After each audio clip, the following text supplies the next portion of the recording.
Bismillahirrahmanirrahim. Assalamualaikum warahmatullahi wabarakatuh. Saya Haji Musim, Kepala Kantor Kementerian Agama Kabupaten Sumbawa Barat. Program Bahasa Totang ini merupakan salah satu sarana dalam memberi bimbingan keagamaan kepada masyarakat, khususnya di Kabupaten Sumbawa Barat ini. Semoga kiranya program Bahasa Totang ini bisa diterima dan bermanfaat bagi masyarakat. Selamat menikmati. Wassalamualaikum warahmatullahi wabarakatuh.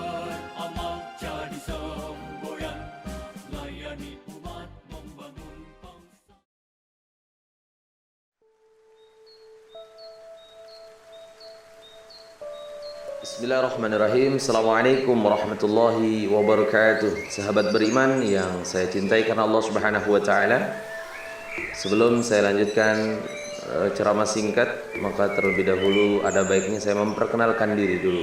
Nama saya yaitu Saprianto SPDI. Berdomisili atau bertempat tinggal di Setelok Tengah, Dusun Bedaraya, RW 27, RT 14. Kecamatan Setelok, Kabupaten Sumbawa Barat. Mungkin itu sedikit perkenalan singkat dari saya, semoga bisa dimaklumi. Alhamdulillahirabbil alamin. Nahmaduhu wa nasta'inuhu wa nastaghfiruh wa na'udzu billahi min shururi anfusina wa min sayyiati a'malina may yahdihillahu fala mudilla lahu wa may yudlilhu fala hadiya lahu. Asyhadu an la ilaha illallah wa asyhadu anna Muhammadan 'abduhu wa rasuluhu la nabiyya wa la rasula ba'da. Sahabat beriman yang saya cintai karena Allah Subhanahu wa taala, dimanapun antum berada, kita bersyukur dengan memperbanyak mengucapkan alhamdulillah. Kita berselawat kepada manusia terbaik yang pernah hidup di muka bumi ini, yang pernah mengorbankan jiwa dan raganya, yang apabila kita sebutkan namanya satu kali, Allah Subhanahu wa taala pun akan menyebut nama kita 10 kali. Maka salawat dan salam kita sampaikan kepada manusia terbaik, suri toladan terbaik, Nabi terbaik di akhir zaman yang Allah Subhanahu wa taala utus, yaitu Nabi kita Muhammad sallallahu alaihi wa ala alihi wasallam. Saudaraku kaum muslimin dimanapun antum berada, semoga antum senantiasa dijaga oleh Allah Subhanahu wa taala dan senantiasa berada di rel yang telah dibawa oleh Nabi kita Muhammad sallallahu alaihi wasallam sampai Allah tetapkan takdir kematian kepada kita. Pada kesempatan yang singkat ini saya ingin menyampaikan sebuah hadis dari Nabi kita Muhammad sallallahu alaihi wasallam. Rasulullah pernah menyampaikan hadis ini kurang lebih 14 abad yang lalu. Apa kata Rasulullah sallallahu alaihi wasallam? Bunyal Islam ala khamsin. Islam ini didirikan atas 5 pondasi. Yang pertama kata Rasulullah sallallahu alaihi wasallam, syahadata an la ilaha illallah wa anna Muhammadar Rasulullah. Itu yang pertama. Kemudian yang kedua, wa tuqimus shalat, mendirikan salat. Wa tasumu Ramadan, kemudian berpuasa di bulan Ramadan. Wa tutiyaz zakat, mengeluarkan zakat. Wa tahajjal baiti in istata'tum ilaihi sabil. Kemudian berangkat haji apabila mampu secara finansial dan mampu secara fisik. Inilah rukun Islam kita yang sejak kecil kita diajarkan oleh guru-guru kita dan sampai sekarang kita bisa paham dan mungkin bisa kita kerjakan, di antaranya ya beberapa rukun Islam yang sudah mampu kita kerjakan. Nah, saudaraku kaum muslimin, sahabat beriman yang saya cintai karena Allah Subhanahu wa taala, yang ingin kami sampaikan pada kesempatan yang baik ini adalah rukun Islam ini ada yang butuh biaya, ada juga yang tidak butuh biaya, bisa dilakukan oleh siapapun itu. Coba kita urutkan yang pertama. Rukun Islam kita yang pertama adalah yaitu mengucapkan 2 kalimat syahadat, bersaksi bahwa tiada ilah yang berhak disembah kecuali Allah Subhanahu wa taala. Pertanyaannya, apakah ini butuh biaya? Apakah ini harus butuh harta? Jawabannya tidak. Kenapa? Setiap orang, baik itu miskin, baik itu kaya, baik itu sakit, baik itu dalam keadaan kondisi apapun, selama dia bisa mengucapkan atau bahkan selama dia masih hidup, dia bisa melakukan rukun iman atau rukun Islam yang pertama ini. Jadi tidak butuh biaya rukun Islam kita yang pertama ini. Kemudian kita beranjak kepada rukun Islam kita yang kedua, yaitu wa tuqimus shalat, mendirikan salat. Nah, lebih-lebih lagi pertanyaannya, ada nggak selama ini yang kita dengar mungkin ya, ada nggak orang yang ketika sholat itu mengeluarkan uang beberapa rupiah atau beberapa ratus ribu rupiah? Jawabannya tidak. Kenapa? Karena sholat itu tidak butuh biaya. Semua orang bisa melakukan sholat. Di kondisi apapun orang itu bisa melakukan sholat. Kalau mungkin dia sakit, maka dia lakukan sesuai dengan kemampuannya. Ketika dia bepergian, dia melakukan sesuai dengan tuntunan Rasulnya. Dari setiap kondisi orang itu tetap mengerjakan sholat.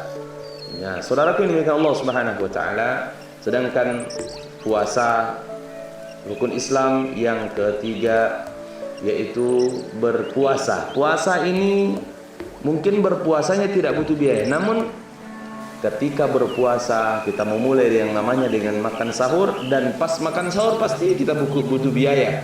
Mungkin buat beli lauk makannya, buat beli berasnya, air minumnya. Nah, artinya kan butuh biaya. Jadi rukun Islam yang ketiga ini butuh biaya, yaitu tawatasum Ramadan.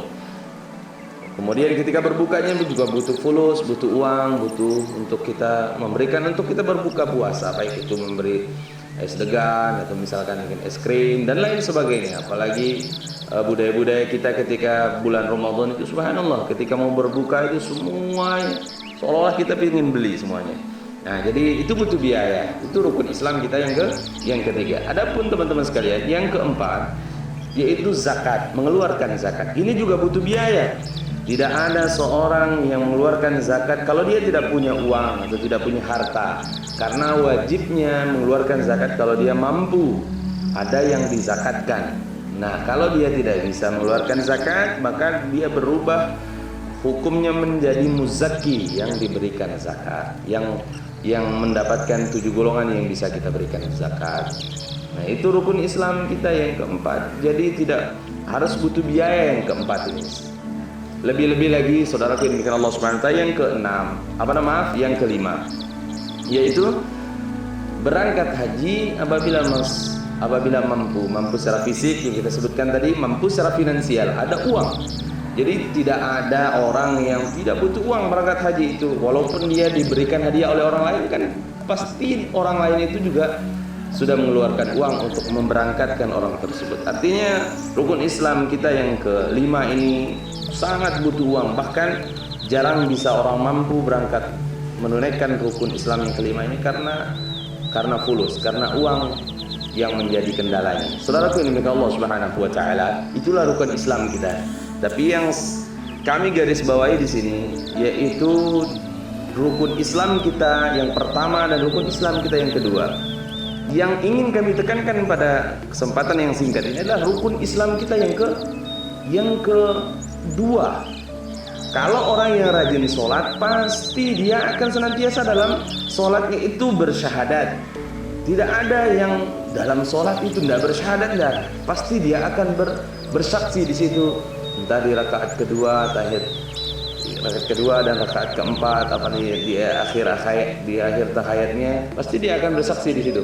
Nah, saudaraku yang Allah Subhanahu wa taala, jadi dari semua rangkaian rukun Islam atau pondasi Islam yang Rasulullah sallallahu alaihi wasallam sampaikan ini, maka yang paling ditekankan itu adalah sholatnya. Artinya karena apa? Karena semua orang pasti bisa melakukan sholat, baik dia miskin, baik dia kaya, baik dia sakit, baik dia musafir. Semua kondisi sampai Allah tetapkan takdir kematian, ketika datang waktunya sholat, maka melekat dalam kewajiban seorang tersebut untuk melakukan sholat. Saudaraku yang dimuliakan Allah Subhanahu wa taala, berbeda dengan rukun-rukun Islam yang lainnya. Nah, oleh karenanya jangan pernah tinggalkan sholat selagi Allah masih berikan kesempatan kepada kita untuk melakukannya.